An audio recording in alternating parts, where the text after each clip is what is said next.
Ouais, alors on se retrouve après cette défaite un peu dure qui va être compliquée à digérer pour les Suisses. Mais juste avant de commencer, alors on a un invité.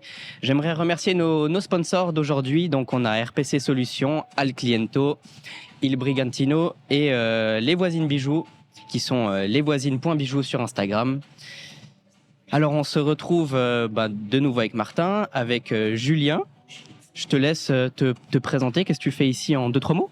Alors déjà, je tente de perdre ma voix, absolument. Je crois que c'est la journée qu'il faut pour venir perdre sa voix ici. Premier match de la journée, un peu compliqué comme tu as lancé le sujet. Derrière, il y en a encore 2. Et pour la suite, je vais suivre votre déroulement, mais je tente de perdre ma voix aujourd'hui. C'est le but de la journée. Super. Prenez exemple sur Julien pour ce point-là. Donc passons direct au débrief. C'est très très compliqué à comprendre qu'est-ce qui n'a pas fonctionné du côté de Virginie. On a vu beaucoup de déchets des deux côtés quand même. Peut-être la pression, comme tu as dit. Je sais pas. Qu'est-ce que tu en penses, toi? C'est difficile de dire ce qui n'a pas fonctionné. Je pense qu'on était face à, on l'avait dit en préambule, 2 joueuses qui ont des niveaux quand même relativement proches. Moi, j'ai eu l'impression qu'au fil des 3 sets, on avait les clés du match étaient dans la tête et dans les pieds de Virginie. C'est clair et net. C'est elle qui faisait la pluie et le beau temps dans ce match. Je sais pas, à un moment donné, elle s'est même pas effondrée. Elle a juste fait quelques erreurs et puis derrière, la République tchèque a pu en profiter tout de suite. Aneta Vojtíková qui était j'ai senti tendu quand même, frustré, pas fier de son jeu, pas en maîtrise du tout. Donc il y avait clairement la place pour Virginie. Et puis après, quand on arrive dans ce 3e set, qu'il y a ce set partout, on perd 2 points et puis peut-être que dans la tête, on a le public à côté, on n'a pas envie de décevoir et puis peut-être qu'on imagine aussi tous les efforts qu'on a fait pour en être là et puis peut-être que ça devient compliqué. Et on a vu tout de suite beaucoup de larmes, beaucoup de déceptions chez Virginie. Donc voilà, il y avait, je pense, et inversement beaucoup de soulagement chez Aneta Vojtíková. Donc je pense qu'il y avait pas mal de tension dans ce match quand même. Ouais, des larmes comme tu as dit. Faut quand même qu'elles sèchent assez rapidement parce que on va reprendre maintenant après sur un autre République tchèque-Suisse en double cette fois-ci.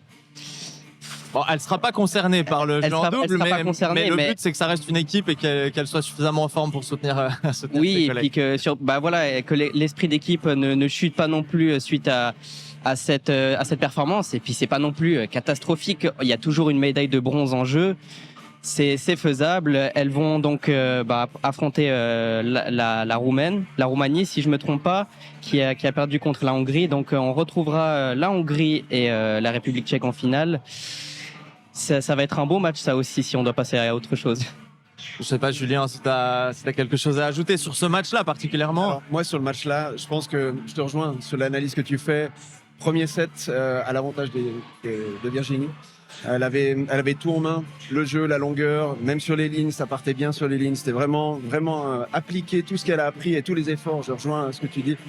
La déception est grande parce qu'il y a eu tellement d'efforts. Cette équipe s'est constituée il y a des années que Virginie travaille là-dessus et c'est tous ces efforts qui ont été mis en œuvre sur le premier set. Deuxième set, il y a eu la réaction. Puis le 3e set, c'est une loterie.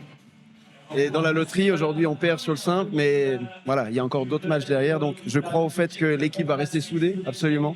C'est des personnes qui soutiennent dans la vraie vie et aussi au bord d'un terrain de footnet. Donc, la suite va probablement abonder dans notre sens. Mais effectivement, les larmes, c'est normal. Quand on sait le côté compétitrice de Virginie, je comprends ça absolument. Et encore félicitations à elle parce que le match en lui-même était d'une complexité, en plus dans une salle qui est bondée. Donc, c'est vraiment pas simple à gérer tout ça, mais je pense qu'elle a été au bout de quelque chose qui peut peut-être l'amener à autre chose. Mais il faut y croire à cette équipe parce qu'il y a vraiment de très très belles choses possibles aujourd'hui. Et au niveau de la finale, du coup, entre la Hongrie et la République tchèque, comment tu envisages ce match, toi? Ça va être 2 oppositions de style. Vraiment 2 oppositions de style avec une Hongroise qui maîtrise tous les gestes, avec on va dire une taille qui lui permet de voir le terrain de manière quasiment unique. Et en face, une joueuse qui joue sur le long terme. On l'a vu sur le match contre Virginie, elle a vraiment une capacité de faire durer les points et elle défend extrêmement bien. Donc ça sera vraiment 2 oppositions de style. Si on rentre dans une phase de jeu où il y a beaucoup de frappes, je pense à quelque part avantage à la Hongroise. Si on va sur un jeu latent qui dure, avantage à la Tchéquie pour moi. Ouais, puis surtout, on a vu la Tchèque quand même beaucoup courir contre Virginie, donc peut-être que ça peut aussi jouer d'un point de vue physique. On va tout de suite passer au prochain République tchèque-Suisse, cette fois en double. Donc on croise les doigts pour une victoire suisse. Merci beaucoup Julien.